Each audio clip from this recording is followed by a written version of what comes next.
middle here drinking today will be presented about Sayyidina bint Muhammad. Who is Fatima bint Muhammad? Fatima bint Muhammad radiallahu anhu was the fourth daughter of Prophet Muhammad sallallahu alaihi wasallam. Her mother was named Khadija bint Khuwaylid. She had three sisters, Zainab, Kulthum, and Ruqayya. She had three brothers named Qasim, Abdullah, Ibrahim.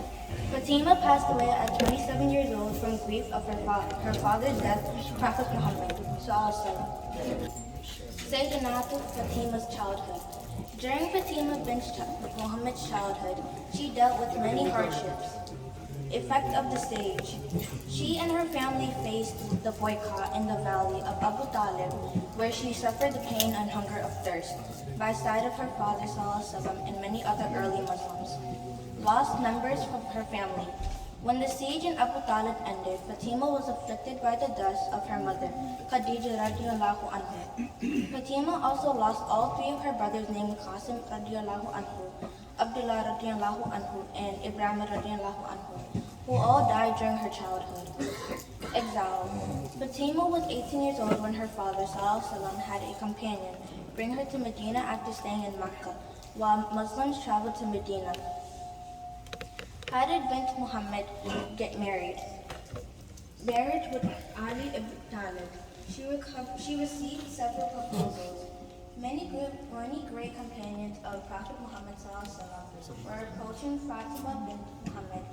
Two men named Abu Bakr Siddiq and Umar ibn Khattab asked for Fatima to be their wife, but her father kindly declined their offer due to the waiting of Allah's sign for marriage for Fatima. A man named Ali ibn Abi Talib approached the Prophet Muhammad ﷺ to become Fatima's husband. The Prophet agreed, and Fatima was then married at the age of 18 to Ali ibn Abi Talib.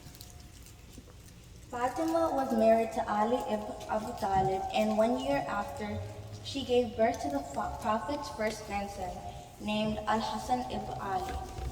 When Prophet Muhammad ﷺ found out, he was entirely pleased and recited the adhan into Al-Hasan's ear.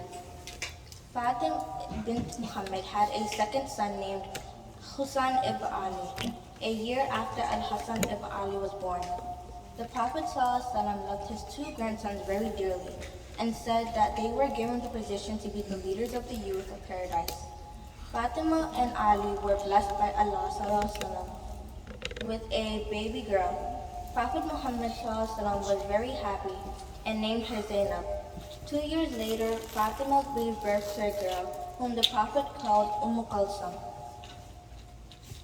Fatima's behavior during marriage. Although Fatima wasn't married with a wealthy man like her sisters, she continued a humble life during her marriage with Ali ibn Abu Talib. Ali built a house near the Prophet ﷺ's house in Medina, where Ali would live with Fatima.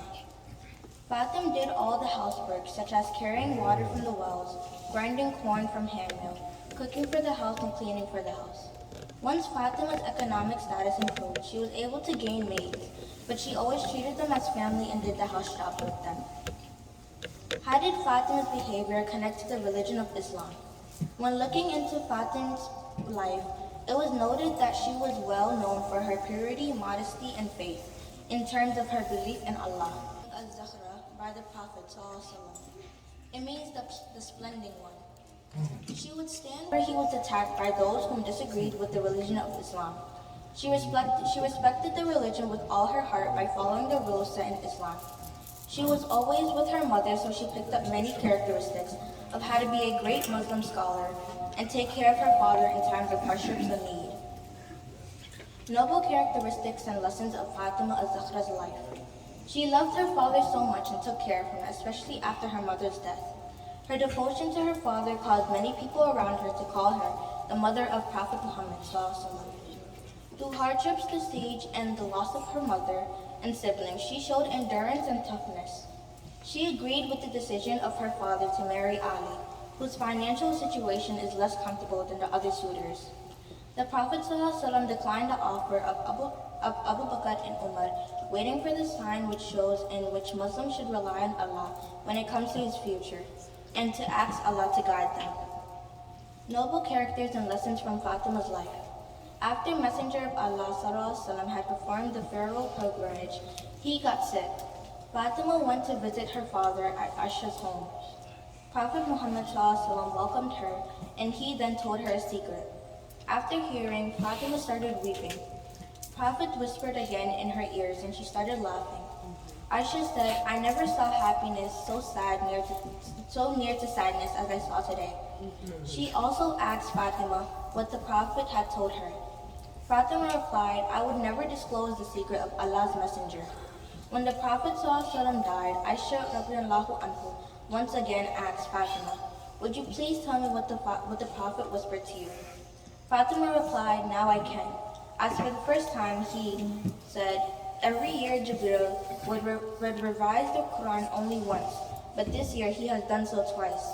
So I think I am about to die, and you will be the first one in my family to die after me." So after hearing this, I started weeping. But he then said, "Fatima, would you like to be the chief of all women in paradise, or the chief of believing women?" Then I smiled. Noble characters from the lessons of Fatima az-Zahra's life. The family fasted their first day. As they were about to break their fast on a small amount of bread, they then had a knock on the door. It was a destitute man who said, "O household of the Prophet, I am poor and a Muslim, and I am hungry. Will you give me food, please?" Without hesitation, the family gave up the little they had to the needy man, and slept that night with only having water to break their fast. And with this, they then began their second day of fasting. As they were about to break their fast on day 2, they heard a knock on the door. It was an orphan who stood outside the door begging for food, just like the night before. The family gave up their bread and broke their fast on water alone.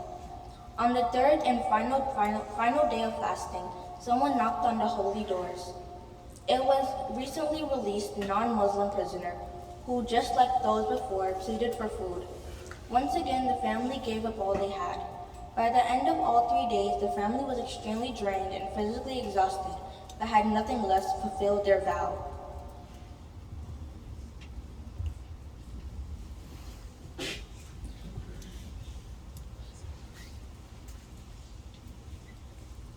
With all that I have said, I hope that you now know more about Fatima az-Zahra's life and what she has done for the Prophet Muhammad (SAW).